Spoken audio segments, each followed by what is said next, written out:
అగ్రవర్ణ పేదలకు 10% రిజర్వేషన్ కల్పిస్తూ కేంద్ర ప్రభుత్వం ప్రవేశపెట్టిన 124 రాజ్యాంగ సవరణ బిల్లుకు లోక్సభ ఆమోదం తెలిపింది.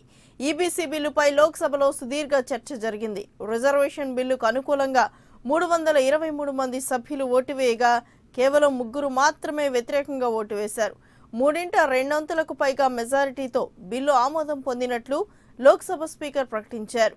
లోక్సభ ఆమోదంతో ఈబీసీ రిజర్వేషన్ బిల్లు ఈ రోజు రాజ్యసభ ముందుకు రానుంది.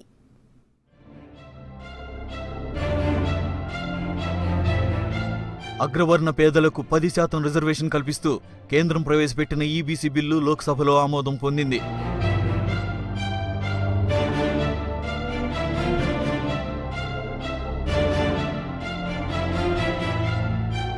లోక్సభ ఆమోదంతో ఈబీసీ బిల్లు ఈ రోజు రాజ్యసభ ముందుకు రానుంది.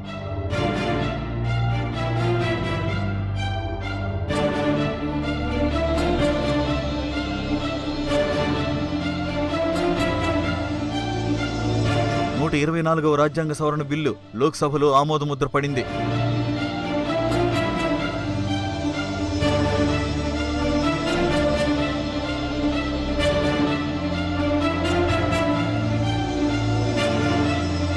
మూడింట రెండొంతులకు పైగా సభ్యులు ఈబీసీ బిల్లుకు మద్దతు తెలిపారు.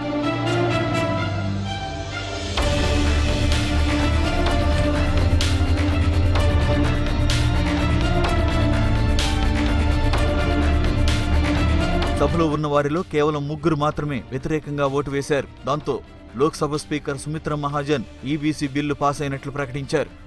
రాజ్యాంగ సవరణ ద్వారా ఆర్టికల్ 15కి క్లాస్ 6, 16కి క్లాస్ 6 చేరుస్తున్నామని బిల్లుపై చర్చ ముగింపు సందర్భంగా కేంద్ర మంత్రి థావర్ చంద్ వెల్లడించారు.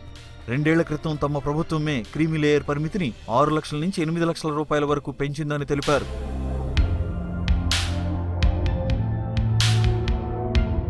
సుమారు 5 గంటల పాటు ఈబీసీ బిల్లుపై చర్చ జరిగింది. పలు పార్టీల నేతలు బిల్లుపై అభ్యంతరాలు చెప్పినా పంతంతో బీజేపీ బిల్లును నెగ్గించుకుంది.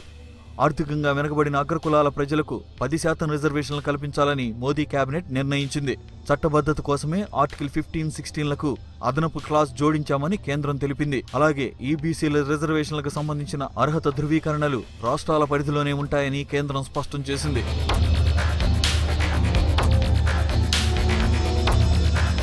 బిల్లుపై లోక్సభలో వాడివేడిగా చర్చ జరిగింది. దీనిపై కొన్ని పార్టీల ఎంపీలు అభ్యంతరం వ్యక్తం చేయగా మరికొన్ని పార్టీలు సమర్థించాయి. రిజర్వేషన్ బిల్లును టీఆర్ఎస్ పార్టీ సమర్థిస్తుందని ఆ పార్టీ ఎంపీ జితేందర్ రెడ్డి అన్నారు.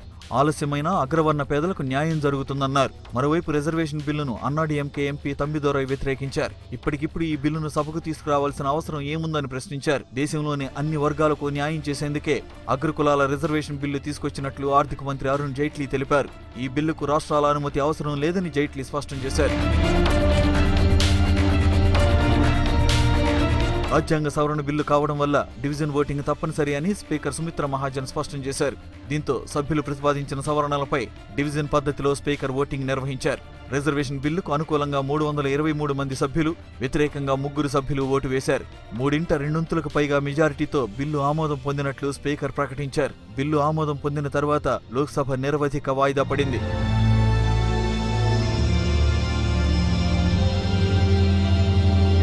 లోక్సభ ఆమోదంతో ఈబీసీ రిజర్వేషన్ బిల్లు ఈ రోజు రాజ్యసభ ముందుకు రానుంది. ఈబీసీ రిజర్వేషన్స్ 50% కోటా పరిధిలోకి రావని కేంద్రం స్పష్టం చేసింది. 50% కోటాకు అదనంగా ఈబీసీలకు రిజర్వేషన్స్ కల్పిస్తామని కేంద్ర మంత్రి థావర్ చంద్ గెహ్లాట్ స్పష్టం చేశారు. ఈ బిల్లు ద్వారా కులాలు, మతాలకు అతీతంగా ఈబీసీలందరికీ రిజర్వేషన్స్ అందనున్నాయి. రిజర్వేషన్లకు అర్హత ధృవీకరణలు రాష్ట్రాల పరిధిలోనే ఉంటాయని కేంద్ర ప్రభుత్వం స్పష్టం చేసింది.